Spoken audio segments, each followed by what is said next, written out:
The first pillar, the Mass and Purgatory. The word Mass is a Western nickname for the Christian Church's central act, the service of Eucharist. It comes from a curiously inexplicable dismissal at the end of the Latin Eucharistic liturgy, ite missa est, go, it is sent. To appreciate the importance of the Mass, an explanation of what Christians believe about the Christian Eucharist is needed. They see it as a representation, or perhaps dramatic recreation, of the Last Supper which Jesus Christ ate with his disciples before his arrest and death. From the Church's earliest days, it has been a way to break down the barrier between the physical and the spiritual, between earth and heaven, death and life. It involves objects made by human beings and therefore part of everyday society, bread and wine, food and drink, which bring earthly joy, and which indeed are fraught with danger because they can be enjoyed too much. That is what makes the Eucharist such a potent symbol of offering for what human beings bring to God. Yet it is also associated with what Christ offers to humanity through his unique, costly, and painful offering to God, life and joy, which are much more than a full belly and a head full of alcohol. The Eucharist became a drama linking Christ to his followers, pulling them back to his mysterious union with the physical world and his conquest of the decay and dissolution of the physical in death. It was such a sacred and powerful thing that by the 12th century in the Western Church, the laity dared approach the Lord's table only very infrequently, perhaps once a year at Easter, otherwise leaving their priest to take the bread and wine while they watched in reverence. Even when lay people did come up to the altar, they received only the bread and not the wine, a custom which has never received any better explanation than that there was worry that the Lord's blood might stick in the mustaches and beards of the male faithful.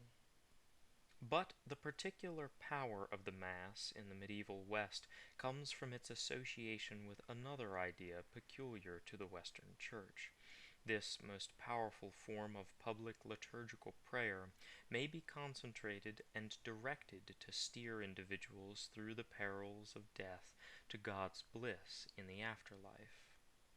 Already by the 9th century, Western church buildings, unlike those in the East, were being designed or adapted for a large number of altars, so that priests could say as many masses as possible for the sake of dead benefactors, or for benefactors with an eye on their coming death. The more masses, the better. Even remote little Preston Bissett and Wenniston would have boasted one or two more altars in other parts of the building apart from their main high altar in the chancel. By the 12th century, Western Christians were taking further this idea of intercession for the dead in the Mass. They developed a more sophisticated geography of the afterlife than was presented in their biblical foundation documents. The New Testament picture of life after death is of a stark choice, heaven or hell. Humanity's general experience is that such finality ill matches the grimy mixture of good and bad which makes up most human life. It was natural, therefore, for creative Christian thinkers to speculate about some middle state, in which those whom God loved would have a chance to perfect the hard slog towards holiness that they had begun so imperfectly in their brief earthly life. Although the first thoughts along these lines came from Eastern Greek speakers in Alexandria, the idea blossomed in the West, and this place of purging in wise fire, with its promise of an eventual entrance to heaven, was by the 12th century given a name, Purgatory. Further refining of the system added a limbus infantium for infants who had not been baptized but who had no actual sins to send them to hell, and a limbus patrum for the Old Testament patriarchs who had had the misfortune to die before the coming in flesh of Jesus Christ. But these two states of limbo were subordinate to what had become a threefold scheme of the afterlife. Such theological tidy-mindedness suggests that there is something to be said for the view that when the Latin-speaking Roman Empire collapsed in the West in the 5th century, its civil servants promptly transferred to the payroll of the Western Church.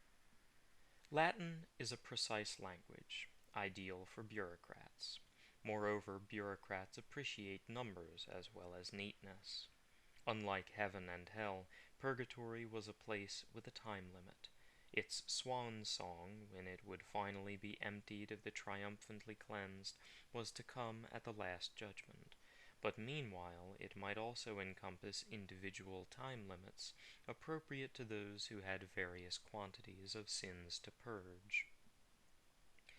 If the prayer of the Mass was able to prompt the mercy of God, might not the degree of that mercy be calibrated in precise numbers of years, deducted from purgatorial pain? And could this be linked to numbers of Masses performed?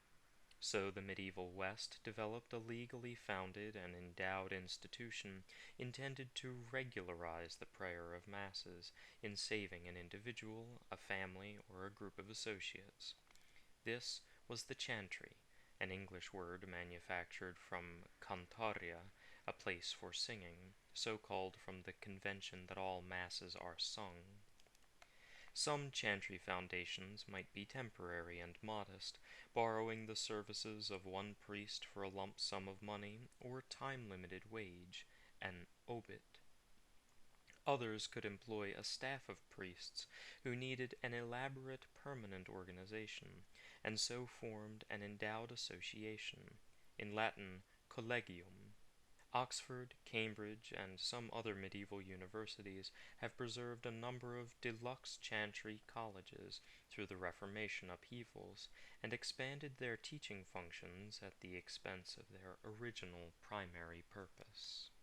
But while the Mass was at the center of this burgeoning industry of intercession, plenty of other commodities could be traded for years in purgatory, literally traded in the case of indulgences granted.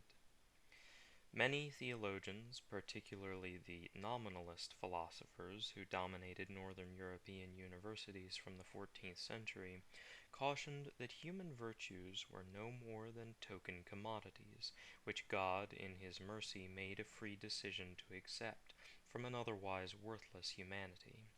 But many ordinary people may not have appreciated that subtlety. The Church told them that there was a great deal of merit available, if only it was drawn on with reverence and using the means provided by the Church. Human beings could construct their own humble imitations of the mercy of God in good works. Some of these were works of mercy, such as giving to beggars or contributing to the upkeep of hospitals which looked after the chronically sick or elderly. If someone did the community good with an act of public spiritedness, that too was a work of mercy. Building or repairing a bridge, for instance, bridges tending by their nature to be built on boundaries, ended up as no one's official responsibility. Some people even left money in their wills to pay their village's tax bill to the king, a work of mercy that perhaps deserves revival. Works such as these could then form part of a spiritual trade within the community of the living for another form of good work, prayer. So the beggar was expected to pray for the future welfare of the soul of the good wife who gave him a coin. The inmates of the hospitals must lie in their beds praying for their benefactors. Those who trudged over the bridge must pray for the donor, suitably reminded by an inscription on the bridge soliciting these prayers for the donor by name. Every soul prayer could bear on one's time in purgatory. Better still, to pray for the souls of the dead was also mutually beneficial, because the dead in purgatory, with a good deal of time on their hands, could be expected to reciprocate with their own prayers. Tomb inscriptions in churches reminded the passerby to pray for the soul of the person commemorated, tugging at the sleeve of the churchgoer as urgently as any beggar in the street wheedled for alms. It was a marvelous way of uniting the dead and the living in mutual aid, to make the barrier seem no wider than that between a congregation and the carved figures in the rood loft, as well as giving the community of the living a sense of mutual responsibility and concern. It gave people a sense that they had some control over death, before which humanity has always stood baffled and powerless. No wonder purgatory was one of the most successful and long-lasting theological ideas in the Western Church, or bred an intricate industry of prayer. There is no doubt that this was much encouraged by the trauma of the Black Death in 1348-49. That exceptional pandemic of plague in which perhaps a third of Western Europe's population died. With so many dying, including swaths of clergy trying to keep up with the torrent of burials, it was not surprising that the disposal of the dead was often obscenely hurried and perfunctory during the nightmarish couple of years. This was a powerful incentive to later medieval Westerners to make elaborate arrangements to make sure that it did not happen again. Nevertheless, the development of an obsession with purgatory was not uniform within Europe. Increasingly, historians are finding that it was the north rather than the Mediterranean area, and perhaps most intensively the Atlantic fringe from Galicia to the Spanish Atlantic seaboard, round as far as Denmark and North Germany, which was most intensively concerned with prayer as a ticket out of purgatory. The reasons for this are obscure. It may represent an inheritance of special concern for the dead from pre-Christian religion in these Atlantic cultures, and possibly it is a byproduct of the culture of mutual gifts that underpinned early medieval Germanic society. The prayer of the clergy became part of a system of exchange, of necessary generosity. Whatever explanations make sense, there is hard evidence for the contrast. Dante Alighieri's detailed descriptions of purgatory in his 14th century masterwork, the Divina Commedia, might suggest that Southerners were indeed concerned with purgatory, but his Italian readers do not seem to have transformed their delight in his great poem into practical action or hard cash. This action can be monitored through the contents of late medieval wills, one of the rare ways in which we can meet thousands of individuals facing death across the centuries and hear echoes of what they made of the experience. In the North, will makers put a great deal of investment into such components of the purgatory industry as masses for the dead. In Germany, there was a phenomenal surge in the endowment of masses from around 1450, with no signs of slackening until the whole system imploded under the impact of Luther's message in the 1520s. Samplings from Spain and Italy do not reveal the same level of concern. Indeed, there are several local studies which suggest that such activity was imported by reforming counter-Reformation Catholic clergy in the late 16th century, only then creating a piety reminiscent of that which the Protestants were destroying in much of northern Europe. Another important symptom of a north-south difference has been noted in research into the many books published to provide clergy with models for sermons about penitence. These books sold well through Europe in the 15th century because the faithful particularly demanded sermons during the penitential season of Lent, and they expected their clergy to urge them to use the confessional properly at that time. However, different books sold well in northern and in southern Europe, and they contrast in emphasis in what they say about penance. In the north, the preacher throws the spotlight on the penitents themselves, on the continual need for penance in their everyday lives, and on the importance of true contrition and satisfaction when they come to confession. The priest in confession is cast in the role of judge, assessing the sincerity of all this busy work. In the South, the sermons pay more attention to the role of the priest, who is seen as doctor or mediator of grace in absolution of sin. The preacher is not so concerned to urge the layperson on to activity. The significance of this contrast is that the purgatory-centered faith of the North encouraged an attitude to salvation in which the sinner piled up reparations for sin. Action was added to action in order to merit years off purgatory. It was possible to do something about one's salvation. This was precisely the doctrine which Martin Luther was to make his particular target after 1517. So the difference between attitudes to salvation in Northern and Southern Europe may explain why Luther's first attack on some of the more outrageous outcrops of the soul prayer industry had so much more effect in the North than in the South.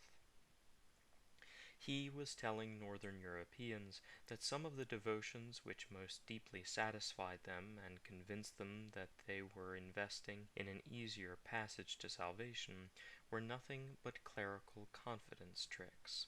This message was of much less interest or relevance in the Mediterranean lands, which had not paid so much attention to the purgatory industry. Even within Northern Europe, devotional life was far from uniform. Different areas revealed different intensities of emotional and devotional investment in the system. Ralph Holbrook has examined hundreds of late medieval English wills and found that a majority of will makers in Norfolk left money to the guilds or confraternities which sustained prayers and masses for the dead. By contrast, far fewer did so in Buckinghamshire or Berkshire, where concentrations of Lollard sympathizers may quietly have induced a mood of local skepticism about the whole purgatory industry. It is also possible that some people may have felt a real wariness about the old system in Northern Europe and its labor-intensive devotion, and were ready to hear a message which involved reform of the system. Various English local studies in areas as widely separated as York, Salisbury, and East Anglia, Norfolk and Suffolk, have found signs of a decline in the numbers of guilds in the 1510s and 1520s, and in East Anglia, possibly the most intense area of traditional practice in England, most major church-building projects seem to have been over by 1500. We should not underestimate European laypeople. They were perfectly capable of thinking for themselves, particularly about death, a religious theme in which everyone had an investment, and about which everyone was likely to have an opinion. There is no need to invoke the idea of systematic pagan survival to account for this. Europe's mass Christianization had been a steady, if piecemeal, process from the 6th century through to the 14th. Outside the extreme east of Europe in Lithuania, where official supported non-Christian religion had come to an end only in 1386, the most judicious recent survey of folk belief and devotional custom suggests that its pre-Christian content is very fragmentary. The most widespread and persistent practices in Northern Europe, like the lighting of fires with rowan branches on May Day, had no perceptible connection with beliefs about the afterlife. Ordinary people simply drew their own conclusions about the world of the dead, so, as we will see again in chapter 13, religion as practiced even by the self-consciously orthodox was not necessarily the same as religion that was officially recommended.